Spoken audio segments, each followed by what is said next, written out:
어머님 옷이 그게 뭐예요? 여기가 무슨 시골 잔치인 줄 아세요? 오늘은 그냥 뒤쪽에 계세요. 사진 찍을 때도 나오지 마시고요. 혹시 기자들이 인터뷰하러 오면 그냥 모른다고만 하세요. 아시겠죠? 며느리 박서연이 제 팔을 꽉 잡으며 속삭였습니다. 손톱이 제 피부에 파고들었어요. 아팠지만 내색하지 않았습니다. 대동그룹 창립 50주년 기념식이 열리는 서울 광화문 호텔 연회장이었습니다. 300명이 넘는 귀빈들이 샴페인을 들고 담소를 나누고 있었어요. 정치인, 재벌, 유명 연예인들까지 화려한 사람들로 가득했습니다. 저는 연회장 구석 대형 화분 뒤에 가려진 소파에 앉아 있었어요. 그곳에서는 무대도 단상도 제대로 보이지 않았습니다. 사람들의 뒷모습만 보였죠. 하지만 며느리는 몰랐습니다. 제 핸드백 안에 든 낡은 휴대폰 하나면 이 화려한 파티가 단 5분 만에 끝날 수 있다는 걸요. 안녕하세요. 저는 정옥희입니다. 올해 67살이에요. 이 그룹을 남편과 함께 맨손으로 일궈냈지만 지금은 아무도 제 얼굴을 기억하지 못합니다. 아니, 기억하지 않으려고 하는 걸지도 모르죠. 가장 가까운 사람에게 투명인간 취급을 받는 기분이 어떤 건지 제 기막힌 이야기를 한번 들어주시겠어요? 그날 아침 저는 옷장에서 감색 투피스를 꺼냈습니다. 남편이 회사 상장식 때 사주신 옷이었죠. 25년 전 옷이라 유행에서 한참 뒤처졌지만 제게는 소중한 옷이었어요. 천천히 옷을 입으며 남편을 떠올렸습니다. 남편이 이 옷을 골라주던 날이 생생했어요. 오키, 이거 어때? 당신한테 잘 어울릴 것 같은데. 남편이 환하게 웃으며 옷을 들어 보이던 모습이 눈에 선합니다. 거울을 보니 주름 가득한 얼굴이 비쳤습니다. 머리는 새하얗게 새었고 눈가에는 깊은 주름이 파여 있었어요. 손등에는 검버섯이 여기저기 생겨 있었습니다. 누가 봐도 시골에서 온 늙은 여자로 보이겠네. 한숨을 쉬며 립스틱을 바르려다 말았습니다. 무슨 소용이 있겠어요.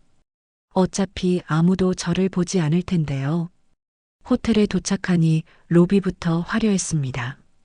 대형 현수막에 대동그룹 창립 50주년이라고 크게 쓰여 있었어요. 금빛 글씨가 샹들리에 불빛을 받아 반짝였습니다. 로비에는 화환이 수십 개나 놓여 있었어요. 각계각층에서 보낸 축하 화환들이었죠. 저는 엘리베이터를 타고 20층 연회장으로 올라갔습니다. 엘리베이터 안에서 젊은 여자 둘이 수군거렸어요. 오늘 박서연 여사 드레스 봤어? 진짜 멋지던데. 응, 샤넬 신상이래. 몇 천만 원 한대. 저는 그 대화를 들으며 고개를 숙였습니다. 문이 열리자 웅장한 음악 소리가 들렸어요. 오케스트라 연주였습니다. 연회장 입구에서 접수를 하는데 젊은 직원이 저를 위아래로 훑어봤어요. 그 눈빛에 경멸이 묻어 있었습니다. 촌스러운 옷차림을 보는 듯한 표정이었어요. 성함이 어떻게 되세요? 직원의 목소리가 차갑게 느껴졌습니다. 정옥희입니다. 아, 네, 잠시만요. 직원이 명단을 한참 뒤적이더니 당황한 표정으로 다른 직원을 불렀습니다. 여기 명단에 없는데요? 두 직원이 수군거렸어요. 제가 보는 앞에서 말이죠. 어떡하지? 명단에 없으신데. 그냥 가시라고 할까? 귀에 쏙쏙 들어오는 목소리였습니다. 정우진 부회장님 어머님이세요. 옆에 있던 나이든 직원이 작은 목소리로 귀띔했어요. 젊은 직원의 얼굴이 화끈 달아올랐습니다. 아, 죄송합니다. 정말 죄송합니다. 이쪽으로 안내해 드리겠습니다. 갑자기 태도가 바뀌었어요. 하지만 그 공손함 뒤에 숨은 무시를 저는 느낄 수 있었습니다. 저는 직원을 따라 연회장 안으로 들어갔습니다. 화려한 크리스털 샹들리에가 천장을 가득 채우고 곳곳에 백합과 장미꽃 장식이 화려하게 놓여 있었어요. 무대 위에는 대형 스크린이 설치되어 있었습니다. 단상에는 창립 50주년이라는 금박 글씨가 빛나고 있었죠. 하지만 제가 안내받은 자리는 연회장 맨 뒤 대형 화분 뒤편이었습니다. 앉으니 앞이 거의 보이지 않았어요. 사람들 뒷모습만 보였습니다. 무대는 화분 잎사귀 사이로 어렴풋이 보일 뿐이었어요. 이게 창립자 부인의 자리구나. 가슴이 답답했습니다. 숨이 막히는 것 같았어요. 잠시 후 화이트 골드 드레스를 입은 며느리 서연이가 저를 찾아왔습니다. 하이힐 소리가 따각따각 울렸어요. 주변 사람들이 서연이를 보며 감탄했습니다. 저분이 정우진 부회장 부인이시래. 와, 진짜 우아하시다. 서연이는 주변을 둘러보더니 제 옆에 쪼그려 앉았습니다. 향수 냄새가 코를 찔렀어요. 값비싼 향수 냄새였습니다. 어머님, 오늘 정말 중요한 날이에요. 우진 씨 이미지가 정말 중요하거든요. 서연이가 환하게 웃으며 말했습니다.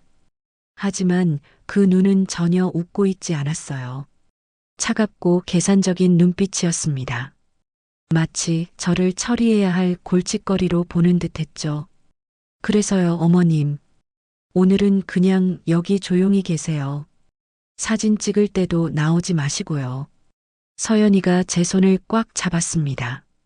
손톱이 제 손등에 파고들었어요. 아팠습니다. 하지만 내색할 수 없었어요.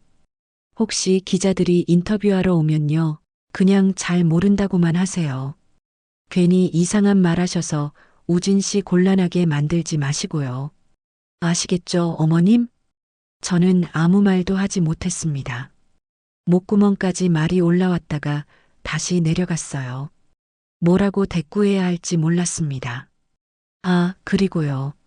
그 옷 다음부턴 좀 더 신경 써서 입으세요. 오늘이 무슨 시골 잔치예요? 명품 하나 없이 그렇게 오시면 저희가 효도 안 하는 것처럼 보이잖아요. 서연이가 제 옷을 훑어보며 혀를 찼습니다. 똑똑똑. 혀 차는 소리가 귓가에 울렸어요. 어머님 나이에 딱 맞는 옷이에요. 편하고 좋아요. 제가 겨우 입을 열었습니다.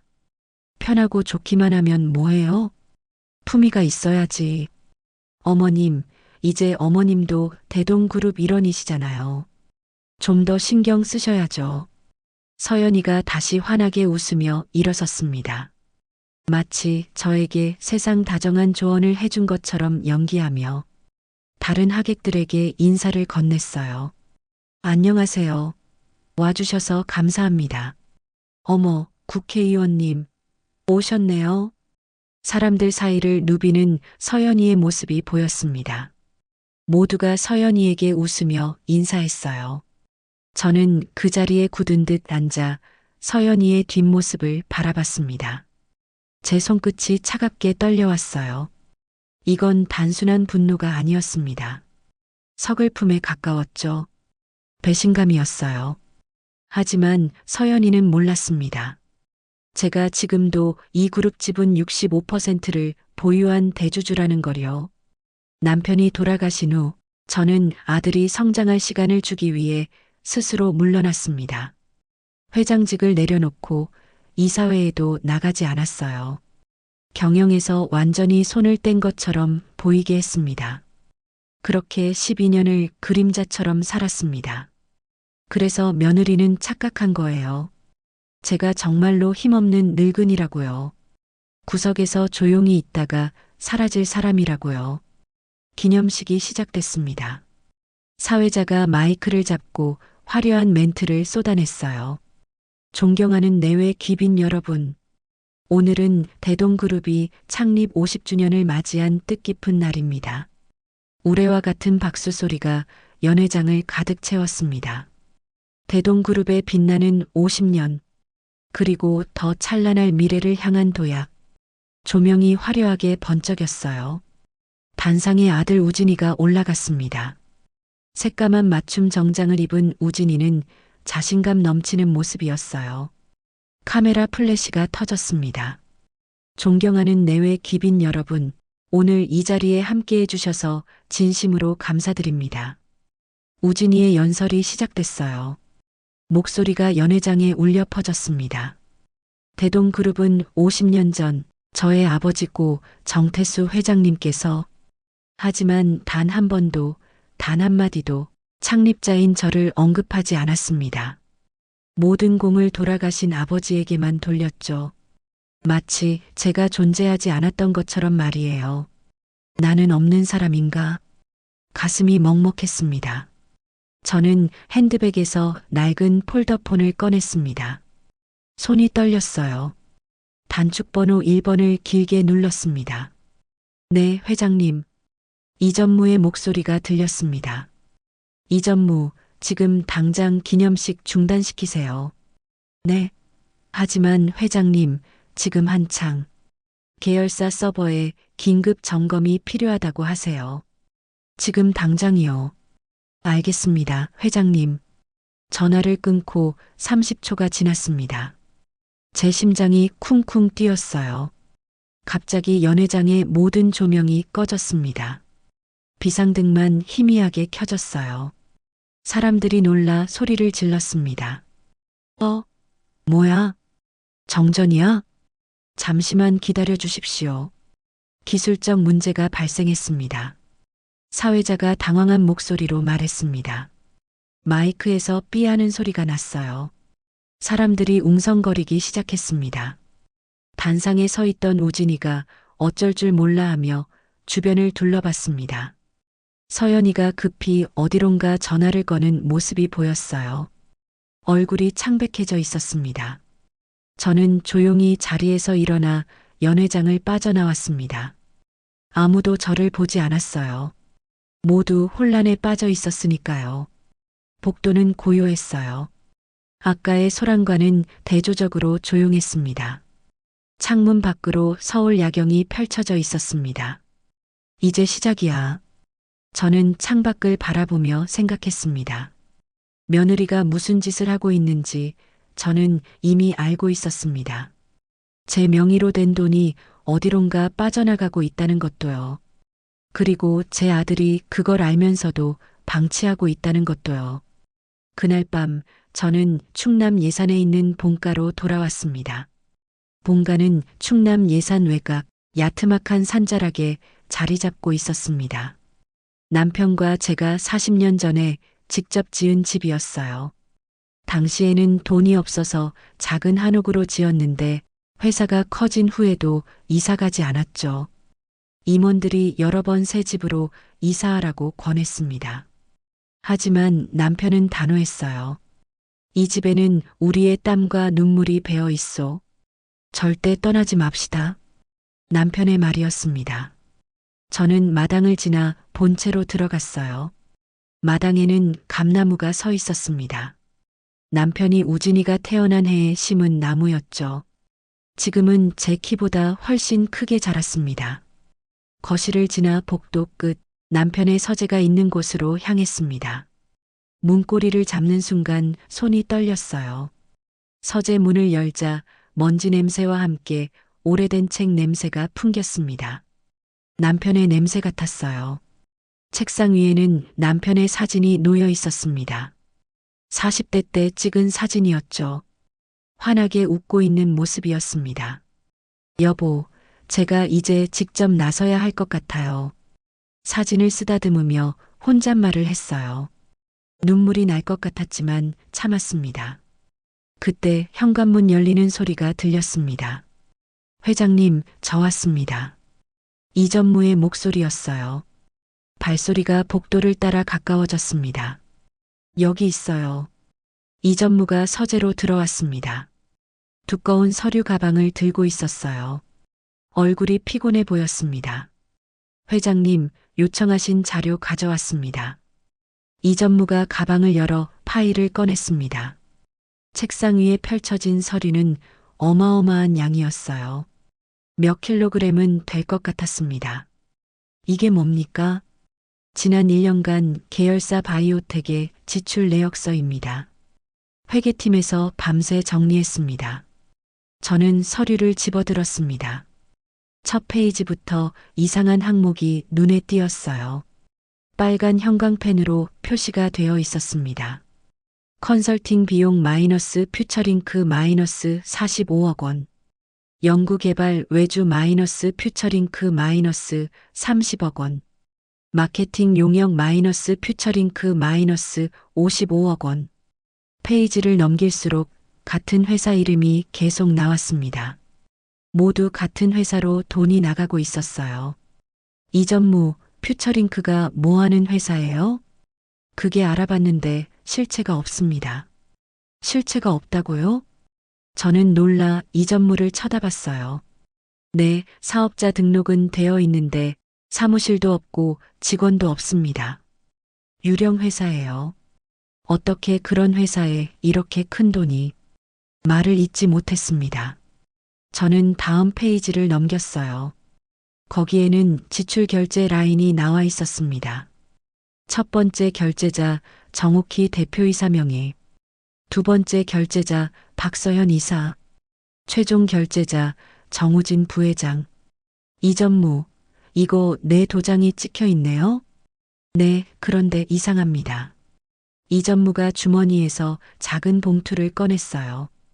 그 안에 제 도장이 찍힌 종이가 들어 있었습니다. 이게 회장님께서 실제로 쓰시는 도장입니다. 색깔 좀 보세요. 저는 두 도장을 나란히 놓고 비교했습니다. 형광등 불빛 아래 자세히 들여다봤어요. 확실히 색깔이 달랐습니다. 제가 쓰는 인주는 짙은 붉은색인데 서류에 찍힌 건 선홍색에 가까웠어요. 테두리도 미묘하게 달랐습니다. 위조네요. 누가 이런 짓을? 네, 회장님. 전문가한테 감정을 의뢰했습니다. 확실히 위조라고 합니다. 그럼 우진이는? 말을 잇지 못했습니다. 아들이 제 도장이 위조된 걸 몰랐을까요? 아니면 알면서도 눈 감아준 걸까요? 가슴이 철렁 내려앉았습니다. 회장님, 제 생각에는 이전무가 조심스럽게 입을 열었습니다. 정우진 부회장님께서는 아마도 박서현 씨를 믿으셨을 겁니다. 그래서 제대로 확인하지 않으신 거죠. 아니에요. 저는 고개를 저었습니다. 단호하게 말했어요. 우진이는 알고 있었을 거예요. 그냥 모른 척한 거죠. 이전무가 아무 말도 하지 못했습니다. 입을 열었다 닫았다를 반복했어요. 저는 서류를 덮고 창밖을 바라봤습니다. 어둠 속에서 마당의 감나무가 흔들리고 있었어요. 바람 소리가 들렸습니다. 이전무, 강미선 실장 연락처 있죠? 네, 있습니다. 내일 만나게 해주세요. 비밀이에요. 아무도 몰래요. 알겠습니다, 회장님. 이전무가 말했습니다. 하지만 회장님, 강미선 실장은 지금 본사에 있습니다. 박서현 씨 라인이 실장을 감시하고 있을 수 있습니다. 그래서 비밀리에 만나야죠. 장소는 제가 정할게요. 알겠습니다. 이전무가 나간 후 저는 혼자 서재에 남았습니다. 시계 소리만 째깍째깍 울렸어요. 벽시계를 보니 밤 11시였습니다. 남편 사진을 다시 봤습니다. 여보, 우리 아들이 이렇게 될 줄 알았어요? 제가 뭘 잘못한 걸까요? 대답은 없었습니다. 하지만 저는 알고 있었어요. 이제 물러설 수 없다는 걸요. 아들이든 며느리든 잘못된 건 바로 잡아야 했습니다. 회사를 지키는 것이 남편과의 약속이었으니까요. 다음 날 아침 일찍 저는 수수한 차림으로 집을 나섰습니다. 회색 면바지에 검정 블라우스, 머리에는 책 넓은 모자를 눌렀었어요. 동네 산책 가는 평범한 할머니 같은 모습이었습니다. 버스 정류장까지 15분을 걸었습니다. 아침 공기가 차가웠어요. 입김이 하얗게 나왔습니다. 예산에서 공주로 가는 버스를 탔어요. 버스 안에는 사람이 별로 없었습니다. 뒷자리에 앉아 창밖을 바라봤어요. 공주에서 다시 계룡시로 가는 버스로 갈아탔습니다. 이번 버스에는 등산객들이 많았습니다. 알록달록한 등산복을 입은 사람들이었어요. 계룡산 입구에서 내려 등산로를 따라 30분을 올라갔습니다. 숨이 찼지만 계속 걸었어요. 다리가 후들거렸습니다. 예전 같지 않았어요. 산 중턱 작은 암자가 나타났습니다. 용화암이라는 작은 절이었어요. 낡은 현판이 바람에 삐걱거렸습니다. 마당에 한 여자가 서 있었습니다. 30대 중반쯤 돼 보이는 단정한 인상의 여자였어요. 검은색 정장을 입고 있었습니다. 회장님, 여자가 저를 보고 깊게 절했습니다. 미선 씨, 멀리까지 불러서 미안해요. 아닙니다, 회장님. 오랜만에 뵙습니다. 강미선 실장이었습니다. 여기 앉아요. 저는 마당 평상에 앉았고 미선이가 옆에 조심스럽게 앉았어요. 평상이 삐걱거렸습니다. 미선 씨, 잘 지냈어요? 네, 회장님. 덕분에 잘 지내고 있습니다. 아버지는 건강하시고? 네, 아주 건강하십니다. 항상 회장님 은혜를 잊지 말라고 하세요. 미선이의 눈가가 붉어졌습니다. 12년 전 일이 떠올랐어요. 당시 미선이의 아버지는 그룹의 구매 담당 이사였습니다. 갑자기 횡령 혐의로 고발당했어요. 사내 감사팀이 조사에 들어갔고 경찰에 넘어갈 상황이었죠. 하지만 저는 뭔가 이상하다는 걸 직감적으로 알았습니다. 강 이사는 20년을 한결같이 일한 사람이었거든요. 직접 조사에 나섰어요. 밤낮으로 서류를 뒤졌습니다. 결국 진짜 범인을 찾아냈어요. 당시 전무 한 명이 자기 횡령을 숨기려고 강 이사에게 누명을 씌운 거였죠. 미선 씨, 오늘 부탁할 게 있어서 불렀어요. 저는 가방에서 서류 봉투를 꺼냈습니다. 두툼한 봉투였어요. 이거 좀 봐줄 수 있어요? 미선이가 봉투를 열어 서류를 꺼냈습니다. 한 장 한 장 넘기며 읽더니 얼굴이 점점 굳어졌어요.